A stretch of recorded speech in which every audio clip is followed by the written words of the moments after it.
Hello friends and welcome to Fantasy Medicos. So in today's lecture we are going to deal with one of the most common infectious disease of eye after conjunctivitis, that is scleritis and episcleritis.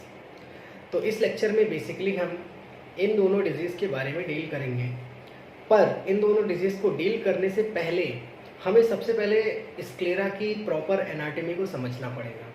So basically मैंने एक lecture बना रखा है sclera की anatomy का, तो आप जा करके उसको रेफ़र कर लें। और इस लेक्चर में भी मैं उतनी ज़्यादा डिटेल में तो नहीं, बट हाँ ब्रीफली मैं स्क्लेरा की एनाटॉमी को एक्सप्लेन करूँगा।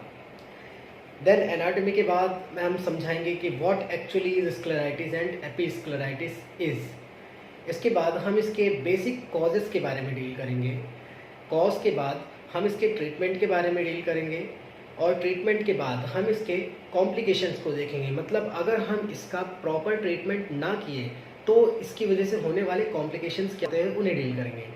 सो let's get into the video. Now coming to the anatomy of sclera, तो सबसे पहले हम बात करें आई बॉल की, तो हमारे आई बॉल में 3 लेयर्स होते हैं, इनर मोस्ट, मिडिल और आउटर। तो इनर मोस्ट लेयर की हम बात करें, इनर मोस्ट लेयर का काम होता है हमारा विज़न करवाना, चीज़ों को दिखाना, दैट इज़ अवर रेटिना। इसके बाद हम मिडिल लेयर की बात करें, तो मिडिल लेयर में हमारा बेसिकली इसको वेस्कुलर लेयर कहते हैं। वेस्कुलर लेयर इसलिए कहते हैं क्योंकि इसमें बहुत सारी वेसल्स प्रेजेंट होती हैं। इसी लेयर को हम मिडिल लेयर को ही हम यूवियल ट्रैक कहते हैं। इसके अंदर 3 कंपोनेंट्स आते हैं, 3 लेयर्स आते हैं, that is choroid, ciliary body and iris.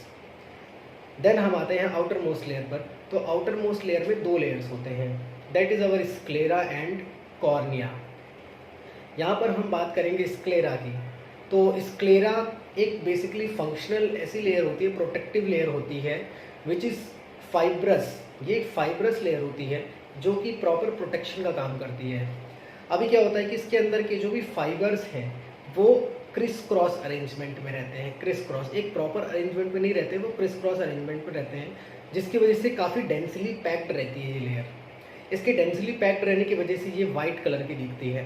So sclera is white of our eyes, जो हमारे आइज़ का वाइटिश पार्ट है दैट इज़ अवर स्क्लेरा। इसके बाद हम इसके एक्सटेंशन की बात करें, तो स्क्लेरा एंटीरियरली मीन्स आगे से कॉर्निया से एक्सटेंड होती है। अगर ये हमारा कॉर्निया है तो कॉर्निया से एक्सटेंड होती है, और पोस्टीरियरली ये ऑप्टिक नर्व पर जाती है। इसी तरह नीचे से anterior extend from cornea and posterior up to optic nerve. So this is about something about sclera. आते हैं हम अगर इसकी फंक्शंस की बात करते हैं। सो फंक्शन की बात करें तो सबसे पहला फंक्शन होता है सपोर्टिंग स्ट्रक्चर। मीन्स स्क्लेरा हमारे आई बॉल को एक सपोर्टिंग स्ट्रक्चर प्रोवाइड करता है, एक प्रोटेक्शन प्रोवाइड करता है। इसकी बात हम दूसरे फंक्शन की करें तो जो भी आई बॉल से मतलब स्क्लेरा से जो भी मसल्स अटैच्ड होती हैं वो हमारे आई बॉल को ऊपर या नीचे घुमाने में, इधर उधर मतलब डायरेक्शंस के मूवमेंट में हेल्प करती है। और तीसरी बात मैं आपको पहले भी बताया था कि स्क्लेरा वाइट क्यों है, क्योंकि इसके अंदर के जो भी फाइबर्स हैं वो क्रिस क्रॉस अरेंजमेंट में काफ़ी डेंसली पैक्ड हैं। इस वजह से ये वाइट कलर की हमें शो होती है, और ये एक प्रोटेक्शन प्रोवाइड करती है हमारे आई बॉल को।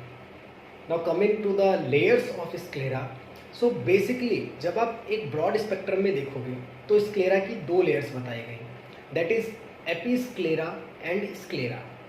अब एपिस्क्लेरा तो टॉप मोस्ट हो गई। इस टॉप मोस्ट एपिस्क्लेरा के ऊपर भी टेनन्स कैप्सूल मानते हैं, कुछ लोग मानते हैं, बाकी कुछ लोग ठीक है इसको इग्नोर करते हैं, टेनन्स कैप्सूल को सिर्फ हम मानते हैं एपिस्क्लेरा को। एपिस्क्लेरा के नीचे स्क्लेरा। अब स्क्लेरा के अंदर ये जो हमने स्क्लेरा माना है इसको बोलते हैं स्क्लेरा प्रॉपर। मीन्स की स्क्लेरा की 2 layers, episclera and sclera proper, that is episclera and that is sclera proper. Sclera proper के अंदर फर्दर 3 लेयर्स होती हैं, that is sclera, lamina fusca and endothelium. So episclera, sclera, lamina fusca, endothelium, ये 4 layers होती हैं, जिसमें से ऊपर वाली एपिस्क्लेरा होती है और बाकी नीचे की तीनों को मिलाकर के हम स्क्लेरा प्रॉपर कहते हैं। Now what is scleritis and what is episcleritis? So it's a very simple thing. The inflammation of sclera is called as scleritis and the inflammation of episclera is called as episcleritis. Cause की हम बात करें तो इसके cause unknown है, कुछ causes unknown है। कुछ लोग इसमें माइक्रोब्स मतलब हमारे बैक्टीरियाज, वायरस, फंगल इन्फेक्शंस, इन सबको भी स्क्लेराइटिस या एपिस्क्लेराइटिस का कॉज मानते हैं। अभी दोनों के कॉज सेम रहते हैं क्योंकि आप लेयर्स जैसे मैंने बताया था, उन लेयर्स के हिसाब से आप सोचो तो इन दोनों के कॉज लगभग सेम ही आएंगे। कुछ ऑटो इम्यून डिजीजेस भी स्क्लेराइटिस या एपिस्क्लेराइटिस एज अ कॉम्प्लिकेशन या एज अ सिम्टम कॉज करती है। इसके बाद अगर कोई फॉरेन बॉडी आ गई है, फॉरेन बॉडी की वजह से जब कोई इन्फ्लामेटरी रिस्पॉन्स डेवलप होता है, उस वजह से भी स्क्लेराइटिस या एपिस्क्लेराइटिस हो सकता है। तो ये बहुत ही फ्रीक्वेंटली डेवलप होने वाली डिजीज़ है जो हमारे लाइफ स्टाइल की वजह से भी हो सकती है ईजिली। अभी यहाँ पर एक पॉइंट जो मेजर है वो ये है कि एपिस्क्लेराइटिस होना कॉमन है एज कम्पेयर टू स्क्लेराइटिस। अभी देखो लेयर्स आपने देखी थी ना, सबसे ऊपर एपिस्क्लेराइटिस थी, तो जो भी फॉरेन बॉडी आएगी वो पहले तो एपिस्क्लेराइटिस पे ही आएगी ना, एपिस्क्लेरा पे ही आएगी ना, सॉरी, जो पहली बॉडी आएगी फॉरेन बॉडी वो एपिस्क्लेरा पे ही आएगी। इसके बाद जितनी भी लेयर्स हैं वो इफेक्ट होंगी। तो एक यही पॉइंट यहाँ पर लिखा हुआ है कि मोस्ट फ्रीक्वेंटली एपिस्क्लेराइटिस होता है as compare to scleritis. Now coming to the types of scleritis and types of episcleritis, तो सबसे पहले हम एपिस्क्लेराइटिस के टाइप्स को डिस्कस करते हैं। Basically episcleritis is of two types, nodular episcleritis and diffused episcleritis. Diffuse मतलब कि जो भी हमारी प्रॉपर स्क्लेरा है उस पर प्रॉपर इन्फेक्शन फैला हुआ है और रेडनेस हर तरफ है, दैट इज डिफ्यूज्ड एपिस्क्लेराइटिस। और अगर हम नोड्यूलर एपिस्क्लेराइटिस की बात करें तो एक पर्टिकुलर पॉइंट पर, मीन्स एक नोड्यूल शेप में एक पर्टिकुलर पॉइंट पर ही ज़्यादा इन्फेक्शन आपको देखने को दिखेगा as compare to other areas, means उस प्रॉपर पॉइंट पर रेडनेस बहुत ज़्यादा रहेगी। Now coming to the types of scleritis, so scleritis is basically of two types, anterior scleritis and posterior scleritis. Anterior scleritis is further of two types, that is non-necrotizing anterior scleritis or necrotizing anterior scleritis. Non-necrotizing anterior scleritis is further of two types, that is diffused anterior scleritis or diffused non-necrotizing anterior scleritis और nodular anterior scleritis. इसके बाद हम बात करें necrotising scleritis की, तो necrotising scleritis is further of two types, that is with inflammation और without inflammation. तो अभी इनकी हम उतनी डिटेल में नहीं जाएंगे, उतना डिटेल हमें काम नहीं है, इसलिए यहाँ पर ये हमारे कुछ स्क्लेराइटिस और एपिस्क्लेराइटिस के टाइप्स हैं। Now coming to the treatment of scleritis and episcleritis, तो यहाँ पर हमें एक चीज़ ध्यान रखनी है कि स्क्लेराइटिस का ट्रीटमेंट थोड़ा सा टफ हो जाता है एज़ कम्पेयर टू एपिस्क्लेराइटिस। मतलब एपिस्क्लेराइटिस फ्रीक्वेंटली होता है बट ईजिली ट्रीट हो जाता है, जबकि जब एपिस्क्लेराइटिस की कंडीशन और क्रोनिक होती जाती है और इन्फेक्शन डीप लेयर्स में आता है, दैट इज स्क्लेराइटिस हो जाता है, तो उस कंडीशन में इन्फेक्शन काफ़ी ज़्यादा रहता है। उसे ट्रीट करने के लिए हमें थोड़ा सा हायर एंटीबायोटिक्स पर जाना पड़ता है।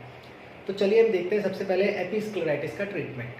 तो एपिस्क्लेराइटिस में बेसिकली तो काफ़ी ज़्यादा मतलब वो आंसू बहुत ज़्यादा बहते हैं पेशेंट के। आंसू मीन्स रेडनेस की वजह से वहाँ से टीयर्स आते हैं और पेशेंट को फॉरेन बॉडी सेंसेशन लगता है।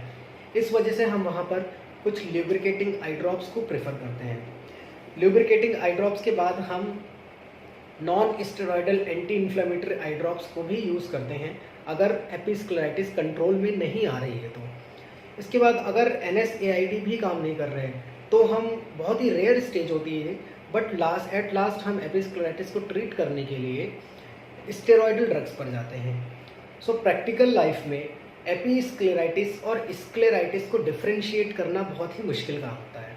मीन्स कि आप डिफ्रेंशिएट नहीं कर पाओगे कि पेशेंट को स्क्लेराइटिस है या एपिस्क्लेराइटिस है, क्योंकि सारी लेयर्स आपस में जुड़ी हुई हैं।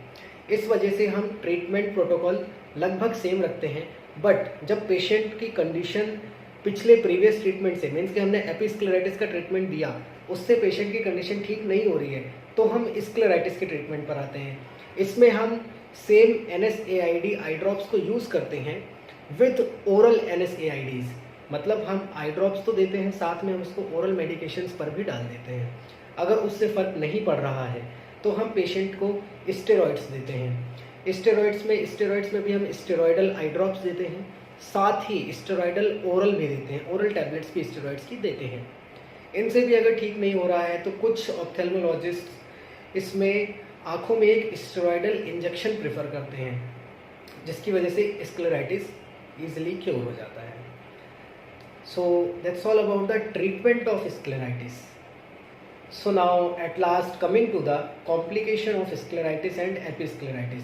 अगर हम इनको प्रॉपर टाइम पर या प्रॉपर वे में ट्रीट नहीं कर रहे हैं तो हमारे सामने क्या क्या कॉम्प्लिकेशंस आ सकते हैं। सबसे पहली बात, जिस एरिया में इन्फेक्शन है या इन्फ्लामेशन है या फिर कंप्लीट स्क्लेरा अगर इन्वॉल्व है तो वो उसका थिनिंग ऑफ स्क्लेरा हो जाएगा, यानी हमारी जो प्रोटेक्टिव लेयर है वो पतली होती जा रही है। इससे क्या होगा, फ्यूचर में फ्यूचरिस्टिक जो इन्फेक्शंस हैं उनके आने की चांसेस बहुत ज़्यादा रहते हैं। इसके बाद थिनिंग ऑफ स्क्लेरा की ही वजह से जो हमारा इंट्राऑकुलर प्रेशर है, अगर उसमें माइनर डिफरेंस भी आया, हल्का सा भी डिफरेंस हुआ तो हमें ग्लाउकोमा होने का चांस रहेगा। इंट्राऑकुलर प्रेशर बढ़ेगा जिस वजह से वीक स्क्लेरा जिस जगह से थिन है वो बल्ज आउट हो जाएगी और हमें ग्लाउकोमा होने के चांसेस ज़्यादा रहते हैं। इसके बाद कैटरेक्ट की भी प्रॉब्लम आ सकती है, और साथ ही जैसे जैसे स्क्लेराइटिस का इन्फेक्शन डीप में जाएगा वो डीप लेयर्स में पेनिट्रेट करेगा इन्फेक्शन। इस वजह से हमें एज अ कॉम्प्लिकेशन यूवीआई।